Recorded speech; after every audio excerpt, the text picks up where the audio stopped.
नमो तस्से भगवतो अरहतो सम्मा संबुद्दस्से। साधु साधु साधु। पिछले कुछ समय से हम धम्मपद की गाथाओं और कथाओं के ऊपर श्रृंखलाबद्ध धम्म देशना सुन रहे हैं। आज हम जिस गाथा के ऊपर धम्म देशना सुनने वाले हैं वो धम्मपद के पाप वग की अंतिम गाथा भी है, और इसके पहले की जो धम्म देशना थी उसकी जो गाथा थी उसी के समान आज की धम्म देशना और गाथा भी है। चलिए आज की धम्म देशना में हम आगे बढ़ते हैं। माता यशोधरा के पिता सुप्रबुद्ध यानी तथागत सम्यक संबुद्ध के जब भी वो संसारी जीवन में तो उनके स्वसुर सुप्रबुद्ध और देवदत्त के पिता भी वो भगवान बुद्ध से बहुत नाराज रहते थे। भगवान तथागत सम्यक संबुद्ध के प्रति उनके मन में बहुत द्वेष भाव था। क्यों? क्योंकि उनका कहना था कि सिद्धार्थ गौतम उनकी बेटी यशोधरा को युवावस्था में ही छोड़कर चले गए थे। उन्होंने महाभिनिष्क्रमण किया था, एक बात। दूसरी, उनका पुत्र देवदत्त भी युवावस्था में गृह त्याग करके भगवान बुद्ध के संग में प्रवर्जित हो गया था। ये दोनों बातों को लेकर उनके मन में बहुत नाराजगी थी।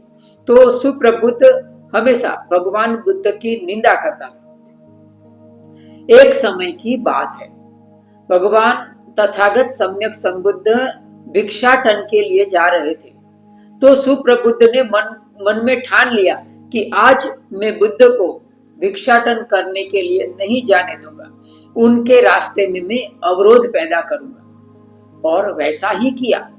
उसने तथागत सम्यक संबुद्ध के मार्ग में अवरोध पैदा किया और उनको जाने नहीं दिया।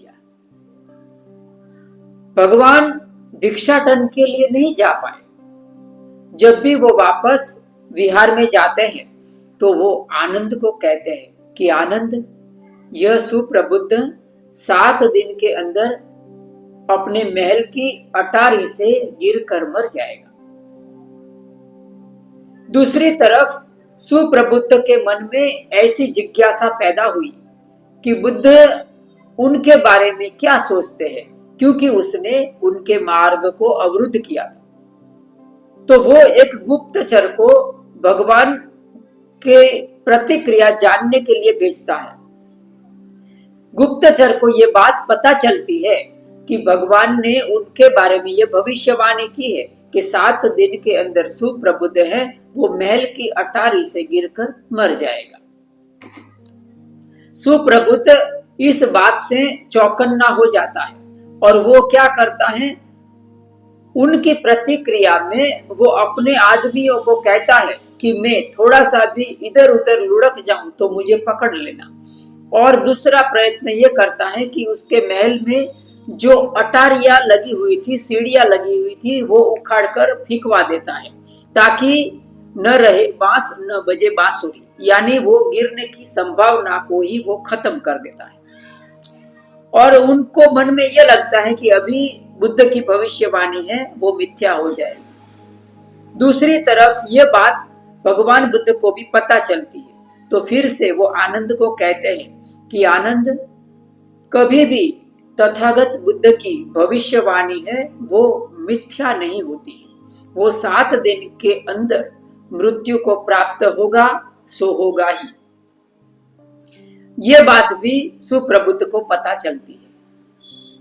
7 दिन बराबर होने को थे और उसके राज्य में उसका एक घोड़ा बहुत तूफान करता है। उनको लोग नियंत्रित करने की कोशिश करते हैं, राज के लोग, लेकिन वो नियंत्रित नहीं होता है। तो सुप्रबुद्ध के मन में एक अभिमान जागता है कि मेरा घोड़े को मैं ही सिर्फ नियंत्रित कर सकता हूँ। ऐसा सोच के वो घोड़े को नियंत्रित करने के लिए जाता है। दरमियान वो भुलावे में पड़ जाता है कि बुद्ध की भविष्यवाणी थी कि वो 7 दिन के अंदर मृत्यु को प्राप्त होगा। जैसे ही वो घोड़े को नियंत्रित करने के लिए जाता है, घोड़ा तूफान में उसको उछालता है और वहीं पर जाकर उसको पटकता है जहां पर भगवान बुद्ध ने यह भविष्यवाणी की थी कि वो अटारियों से गिरकर मरेगा।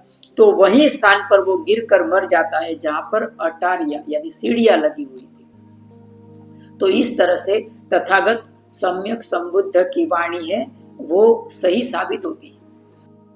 इसके साथ साथ भगवान बुद्ध मृत्यु की 4 बातें बताते हैं कि कोई व्यक्ति आयु क्षय के कारण मृत्यु को प्राप्त होता है, कोई व्यक्ति कर्म क्षय के कारण, कर्म संस्कार के क्षय के कारण मृत्यु को प्राप्त होता है, कोई व्यक्ति आयु और कर्म क्षय दोनों के अंत होने के कारण मृत्यु को प्राप्त होता है, और चौथा प्रकार का व्यक्ति होता है वो अकाल मृत्यु को भी प्राप्त हो सकता है। अकाल मृत्यु मानी समय से पूर्व ही वो मृत्यु को प्राप्त होता है। पहली बात है कि कोई आयु क्षय के कारण आयुष्य खत्म हो गया, यानी शरीर जर्जरित हो गए, शरीर के जो आंतरिक अंग उपांग है वो जर्जरित हो गए, तो आयुष्य क्षय के कारण व्यक्ति मृत्यु को प्राप्त होता है। लेकिन यहाँ कर्म संस्कार का क्षय नहीं हुआ होता है, इस कारण से उसको आगे भी जन्म मरण में से पसार होना पड़ता है।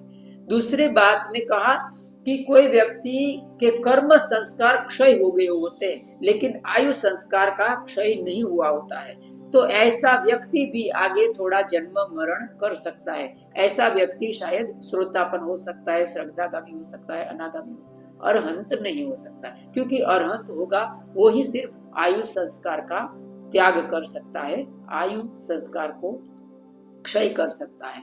तो ये दूसरी प्रकार का व्यक्ति हुआ जिसने कर्म संस्कार का क्षय कर दिया है, बराबर, लेकिन आयु संस्कार बाकी है। तीसरे प्रकार का व्यक्ति कहा कि जिसके आयु संस्कार और कर्म संस्कार दोनों खत्म हो गए होते हैं, ऐसा भी व्यक्ति मृत्यु को प्राप्त होता है।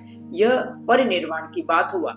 जैसे कि किसी के आयु संस्कार भी खत्म हो गए और कर्म संस्कार भी खत्म हो गए, तो वो व्यक्ति मृत्यु को प्राप्त होता है, वो अरहंत हो सकता है, या तो तथागत सम्यक संबुद्ध जैसे व्यक्ति इस तरह के निर्वाण परिनिर्वाण को प्राप्त होते हैं। यह तीसरा प्रकार था। चौथे प्रकार में व्यक्ति कुछ अपने अकुशल कर्म के कारण अकाल मृत्यु को प्राप्त होता है, समय से पूर्व ही वो मृत्यु को प्राप्त होता है। कोई बहुत पाप कर्म के कारण, अकुशल कर्म के कारण इस तरह का वो मृत्यु को प्राप्त होता है। इस तरह की बात बताकर भगवान बुद्ध ये गाथा के ऊपर उपदेश देते हैं कि इंसान है वो कहीं पर चला जाए लेकिन वो अपने कर्म विपाक से और मृत्यु से कहीं पर भी बच नहीं सकता है।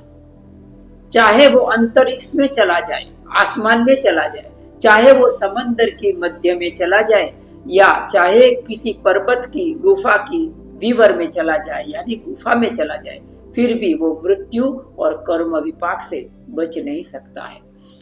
न अंत लिखे न समुद्र मज्जे न पब्बतानम विवरम पवसी। न अंत लिखे न समुद्र मज्जे न पब्बतानम विवरम पवसी।